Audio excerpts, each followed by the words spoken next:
¿Qué tal, compadritos y comadritas?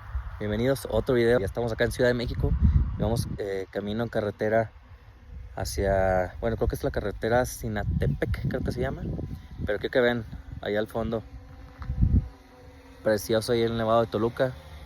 Y aquí estos caminos aquí en la carretera, se ven aquí parte de varios pueblos ejidos que cayó algo de nieve. La verdad es que el clima está delicioso ahorita, la verdad es que no está tan frío, pero está muy bonito. Y bueno, vamos a ver si organizamos aquí algo acá subiendo hacia el Nevado. A ver si nos ponemos de acuerdo ahí con mi compadre Joaquín. O a ver quién más se anima a echarse la vuelta. ¡Ánimo!